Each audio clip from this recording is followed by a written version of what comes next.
exploring the relationship between high art and pop art through the sender message channel receiver communication model. So what this project is all about is exploring the perceived separation between pop art and high art by analyzing their relationship using the SMCR communication model.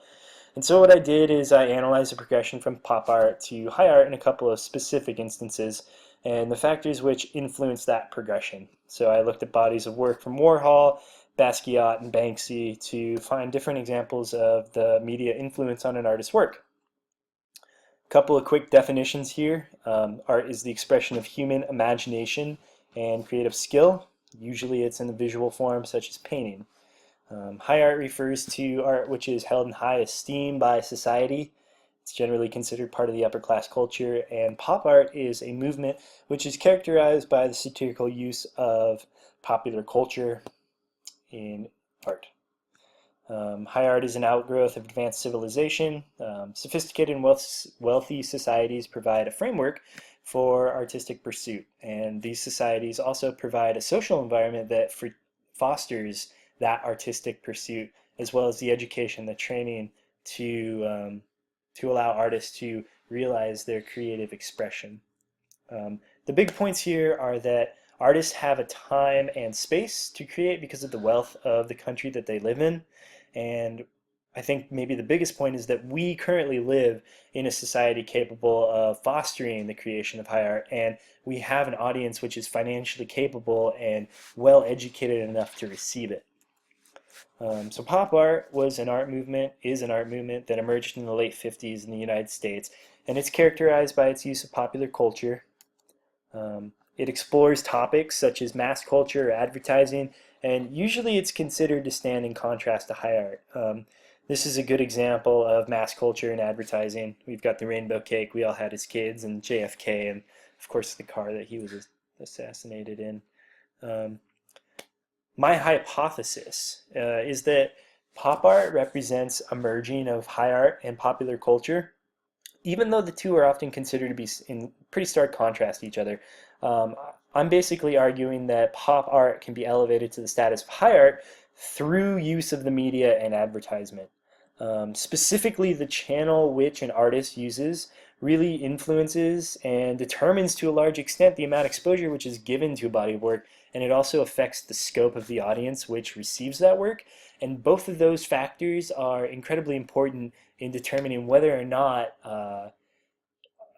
an artist's piece of work or a body of work reaches a wide enough and a varied enough audience to make the transition from pop art to high art. So this is Berlow's sender message channel receiver model. You probably recognize it. It's an expansion and clarification of Shannon Weaver's communication model. And basically how it breaks down is the sender is the artist, the message is the artwork, the channel is the media, and the receiver is the audience. I went ahead and reworked it a little bit so it's clarified. You can see pretty much as I just said how things break down. I was inspired kind of to look at the media by a book that Malcolm Gladwell wrote called The Tipping Point. He talks about these people called connectors, or people in a community who know large numbers of people and make introductions. And that they have this unique and useful skill of spanning across social and cultural and professional and economic circles. And it kind of made me think that that's exactly what the media has done in the case of a lot of these artists. So the first artist that I looked at was Andy Warhol. Warhol originally worked as an advertising illustrator. He worked for RCA designing album covers, and he realized that he could make widely recognized art by focusing on ubiquitous facets in modern life, like the Campbell's soup can, which everybody in the 1960s had in their pantry. He really embraced the marketplace and repurposed advertisement to increase the scope of his audience. And in 2011, this is pretty fascinating, his Campbell's soup paintings sold for $15 million. So this is the SMCR for Warhol. What I find really interesting is that he kind of piggybacked on advertisement that was already in place, and that was the channel by which he disseminated his work to his audience. This is Basquiat. He originally started with street art under the name Samo, and while he was doing that, he wrote for a newspaper called The Village Voice. He worked in public broadcasting. He even had like a little jam band thing going before Rene Ricard, who is a famous art critic, published an article titled The Radiant Child, in which Basquiat was kind of introduced to the art world. Um, and it was that article that's really widely credited to introducing Basquiat to the art world and the art world to Basquiat.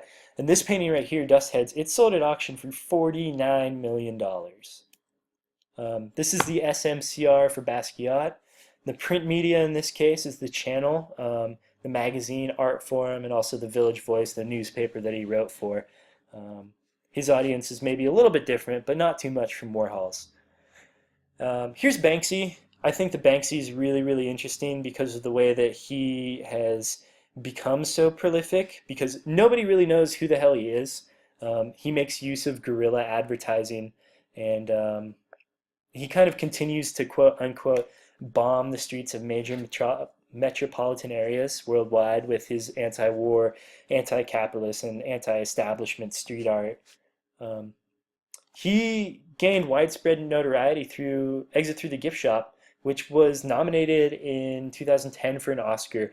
And maybe even more surprising was the fact that Banksy was nominated as a Time 100 Most Influential People in 2010, despite the fact that nobody has any idea who this guy is.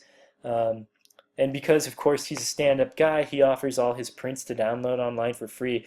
But that being said, his piece Keep It Spotless on the previous page, it sold for $1.7 million in February of 2008.